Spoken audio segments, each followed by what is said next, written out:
اختلاف ألسنتكم وألوانكم. And he said that as an ayah, as a miracle, an example for us. He said the differences and the variety of your colors and tongues. This is an example, an ayah to look at. So I'm just going to focus on how amongst the same tongue, the same languages, Arabs use some words in a completely different way and different meaning, and that can lead, sometimes can cause some misunderstanding between them. That's not only for Arabic. Actually, in English too, we have the American accent, we have the British accent, we have the New Zealand, the Australian, the South African. It depends where you go. And sometimes they may use the words in a completely different way. So here's a few examples. All of these examples, they did happen in reality, usually from friends. So this is an Egyptian and Moroccan in Norway. They met in Norway. And the Moroccan was asking the Egyptian, "Inta khaddam hina?" You are a khaddam here. Khaddam in the Egyptian tongue is what? Like a servant, which is like literally like a slave, seem like the slave. Khaddam, somebody who is literally like a slave. For a Moroccan it doesn't mean that. It means what? An employee. Are you an employee here? So you can imagine what the Egyptian did, and it was almost like they caught a fight. They almost got into a fight. He said, what do you mean? I'm not Khaddam, I'm not like that. What do you mean? He said, no. And that happened, Khaddam. And in Khaddam also, we're not talking about which one is more right, because in Arabic, the same word could refer to all of these meanings. It depends on what you use. Arabs from the same origin, but they use the same word in a completely different word. Coming to the brothers and sisters from Pakistan, in the Gulf area, a lot of Egyptians, Pakistanis, Indians, Bengalis, Arabs, a lot of people work there. So you will see a lot of them there. This is an Egyptian who was buying fruits from a brother from Pakistan who was selling the fruits. And he was a little bit slow. So he said in Egyptian, "Quickly, بسرعة يا جدع." Quickly, ya gada. And he called him Gada. Gada in Egyptian is what? Like man, yeah. Come on, man, come on. Dude. A man, like in a slang language. Doesn't carry anything bad. What is Gada in Urdu? Anybody here? What is Gada in Urdu? Donkey. Donkey, right? Gada in Urdu is donkey. And donkey in Arabic, it's very offensive. Here, if you call somebody a donkey, it doesn't mean anything.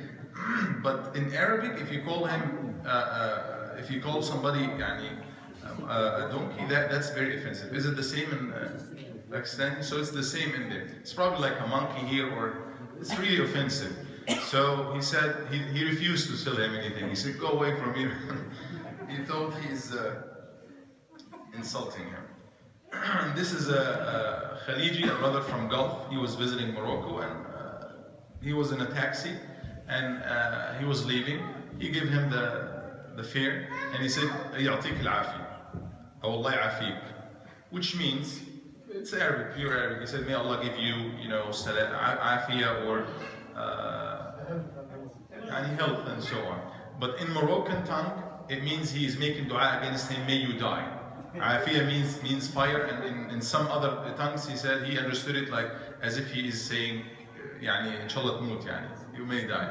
And the driver was so sad until he explained to him, and it ends in there. If you say mabsoot in Masri, in Egyptian, mabsoot, what does it mean? It means two things. Mabsoot is what? Happy is one meaning. راجل مبسوط غني, rich. Might mean rich, might mean happy. In Iraqi, it's different, completely different. Anybody knows anybody here? Brother Muhammad is here. Somebody who got beaten up, completely مضروب ضرب مبرح. Somebody is completely beaten up. This is mabsoot.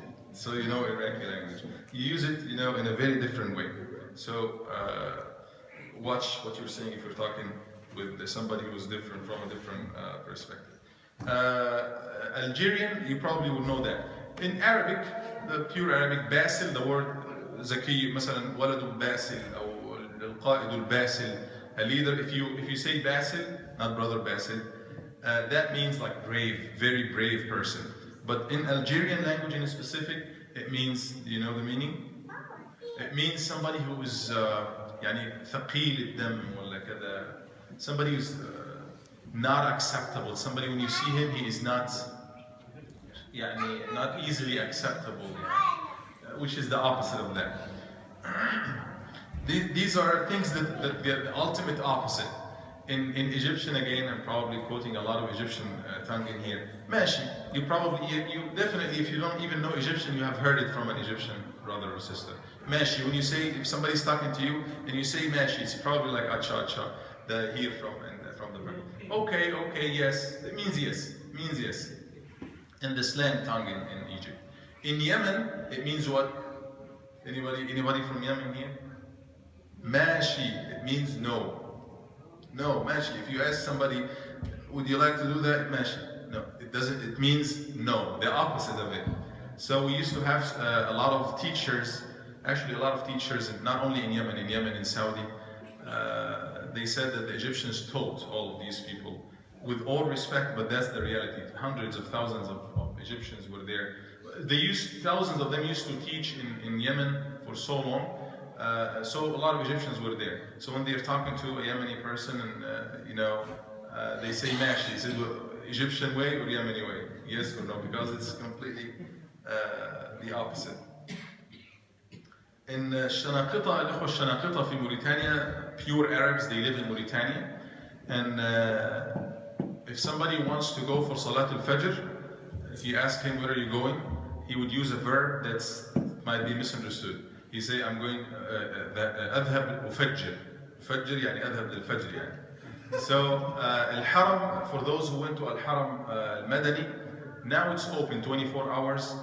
I think until 2000, 2001 or 2002, they used to close it after Salat al-Isha.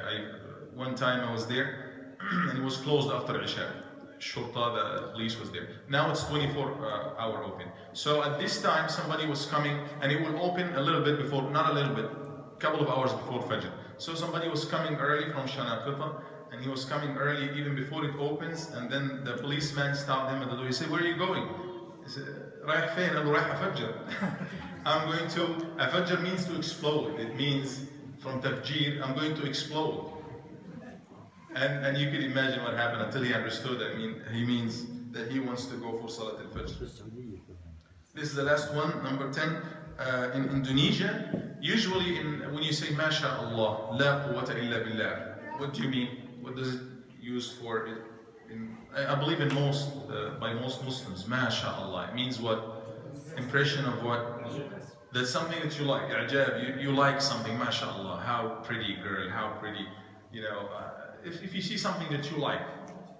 In Indonesia, and if you see something that usually it's not good, you say La hawla wa la quwwata illa billah. That's in Indonesia it's the opposite. In Indonesia, if you say MashaAllah, La quwwata illa billah, it means like something really horrible that happened.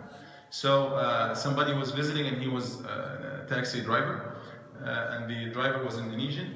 And every time he passes by, Indonesia is very beautiful. It's a lot of, never been there, but we see a lot of stuff, islands and rivers and greens and everything. So every time he sees something, every couple of minutes, MashaAllah, la quwwata illa billah. And the driver is stunned, like, what happened? What's going on? And then the man was like, he did it 2, 3, 4 times until he explained to him at the end that, no, I just see something that I like. So subhanAllah, even the way we use things, us as Muslims, or even as people who speak Arabic, we might sometimes use words in a completely different sense.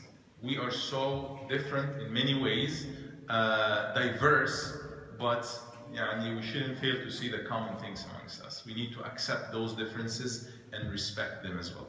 جزاكم الله خيرا وصلى الله على سيدنا محمد.